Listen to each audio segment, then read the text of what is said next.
Israel மீது ஏவுகணை தாக்குதல் நடத்தியதை தொடர்ந்து ஈரான் தனது வான் எல்லைகளை தற்காலிகமாக மூடியுள்ளது. இஸ்ரேல் ஹமாஸ் இடையிலான போரை தொடர்ந்து ஹமாஸுக்கு ஆதரவாக லெபனானில் செயல்பட்டு வரும் ஹிஸ்புல்லா அமைப்பு இஸ்ரேல் மீது அவ்வப்போது தாக்குதல் நடத்தி வருகிறது.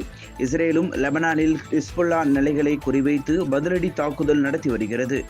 இஸ்ரேல் நடத்திய தாக்குதலில் ஹமாஸ் அமைப்பின் முக்கிய தலைவர்களுள் ஒருவரான இஸ்மாயில் ஹனியே ஈரானில் உயிரிழந்தார்.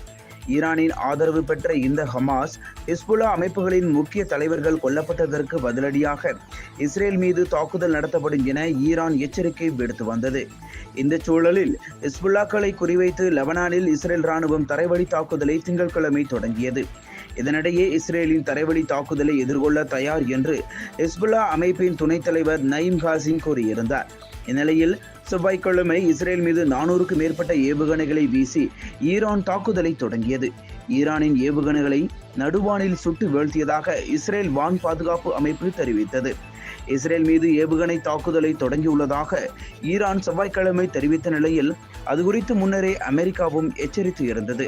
அதன்படி தற்போது தாக்குதல் நடத்தியுள்ளதாகவும் இதற்கு இஸ்ரேல் பதில் தாக்குதல் நடத்த முயற்சித்தால் கடும் விளைவுகளை சந்திக்க நேரிடும் எனவும் ஈரான் எச்சரித்தது.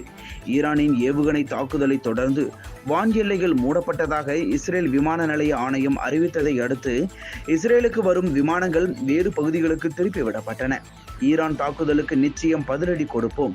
உலகின் அதிநவீன இஸ்ரேலின் வான் பாதுகாப்பு ஈரானின் தாக்குதலை தடுத்து நிறுத்திவிட்டது என இஸ்ரேல் பிரதமர் நெதன்யாகு அறிவிப்புக்கு எத்தகைய தாக்குதலையும் வலிமையாக எதிர்கொள்வோம் என ஈரான் அதிபர் மசூத் பெஸ்கியான் பதிலடி கொடுத்துள்ளார். இந்நிலையில் இஸ்ரேல் பதில் தாக்குதல் நடத்த வாய்ப்பு இருப்பதால் முன்னெச்சரிக்கை நடவடிக்கையாக ஈரான் தனது வான் எல்லைகளை தற்காலிகமாக மூடியுள்ளது. மேலும் வியாழக்கிழமை காலை வரை ஈரானில் அனைத்து விமானங்கள் சேவைகளும் ரத்து செய்யப்பட்டுள்ளதாக அறிவிக்கப்பட்டுள்ளது. இஸ்ரேல் மீதான ஈரானின் தாக்குதலுக்கு கண்டனம் தெரிவித்துள்ள ஐநா, ஈரான் இஸ்ரேல் இடையேயான போரால் மத்திய கிழக்கில் உச்சகட்ட பதற்றம் நிலவி வருவதால் உடனடியாக போரை நிறுத்த வேண்டும் எனவும் வலியுறுத்தியுள்ளது.